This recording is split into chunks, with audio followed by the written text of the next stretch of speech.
ہم دیکھتے ہیں کہ یہودی مذہب میں وہ استعمال کرتے ٹرمپٹ لوگوں کو بلانے کے لیے.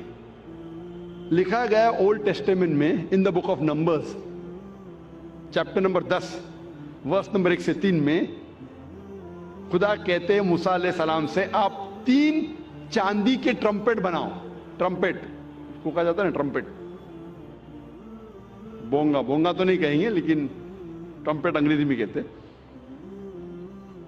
ٹرمپٹ کا استعمال کرو لوگوں کو نماز کی طرف بلانے کے لیے. عیسائیت میں استعمال کرتے گھنٹی کی, گھنٹی بجاتے چرچ بیل لوگ کو بلانے کے لیے. کئی قبیلے میں ڈھول کا استعمال ہوتا ہے لوگ کو بلانے کے لیے.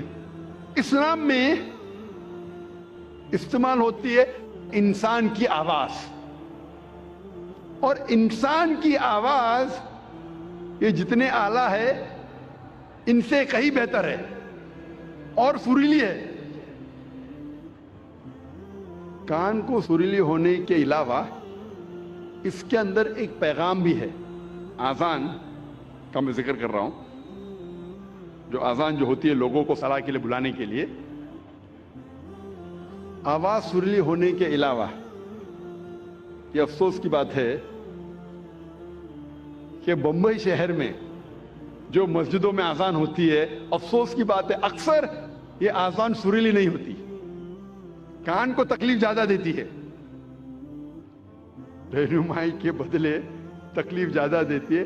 آپ اگر حرمین کی آذان سنیں گے, مکہ کی یا مدینہ کی, ماشاءاللہ آپ کا دل خوش ہو جاتا ہے.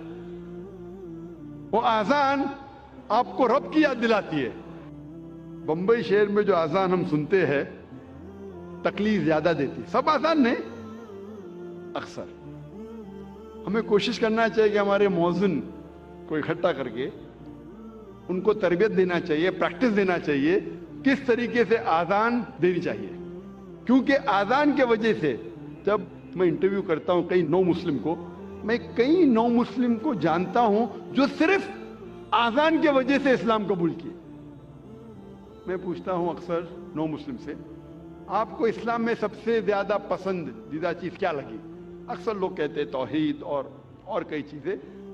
کچھ لوگوں نے مجھ سے کہا وہ آذان اتنی اچھی ہے کہ جب بھی آذان سنتا ہوں میں دل میرا باغ باغ ہو جاتا ہے, دل خوش ہو جاتا ہے.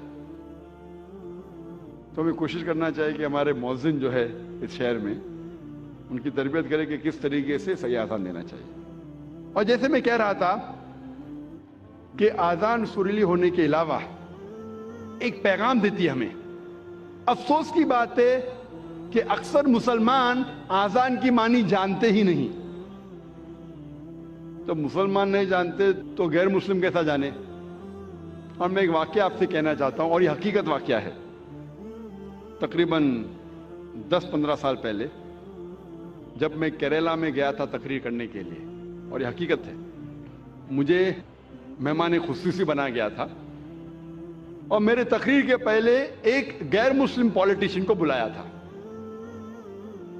اور اپنے تقریر میں ہر پولیٹیشین جو غیر مسلم ہے کوشش کرتا ہے کہ اگر مسلم گیدرنگ دیکھتا ہے تو وہ تعریف کرے گا اسلام کی. تو یہ غیر مسلم پولیٹیشین تعریف کرتے کرتے کہنے لگا کہ ہمارے اس دیش میں جو مسلمان مغل بادشاہ اکبر اتنے مہان کام کیے, اسی لیے مسلمان روز 5 بار اللہ اکبر کر کے اکبر بادشاہ کی تعریف کرتے. آپ سمجھ رہے ہیں جوک ہے, جوک نہیں حقیقت ہے, اور میں خود گواہ ہوں. میں سٹیج پہ بیٹھا تھا, اچھا میرے تقریر کے پہلے اس نے کہا, تقریر میں نے اس کی غلط فہمی کو دور کیا کہ ہم مسلمان جب اللہ اکبر بولتے ہیں تو اکبر بادشاہ کی تعریف نہیں کرتے. اکبر بادشاہ تو موجود بھی نہیں تھا اس وقت, اللہ کے رسول کے ٹائم پہ اکبر بادشاہ کہاں تھے. جب اللہ اکبر کہتے ہیں اس کی یہ معنی ہے کہ اللہ سب سے بڑا ہے, اللہ از دا گریٹسٹ.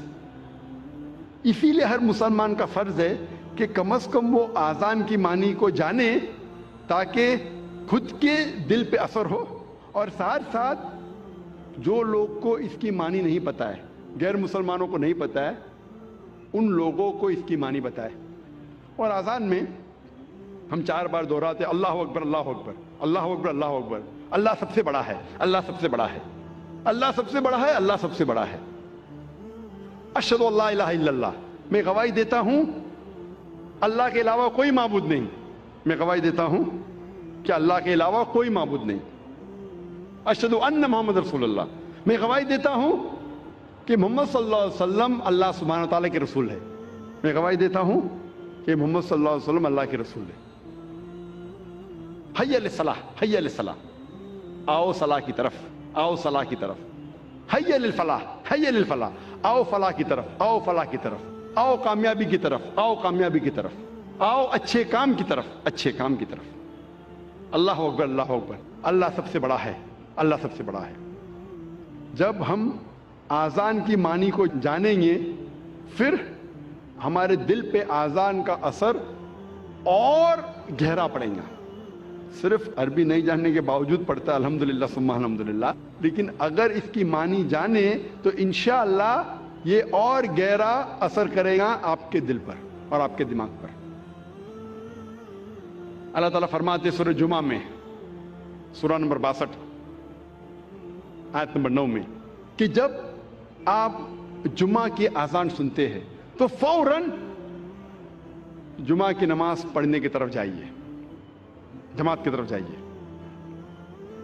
اذان صلاح جو جماعت میں ہوتی ہے اس کے پہلے دینا ضروری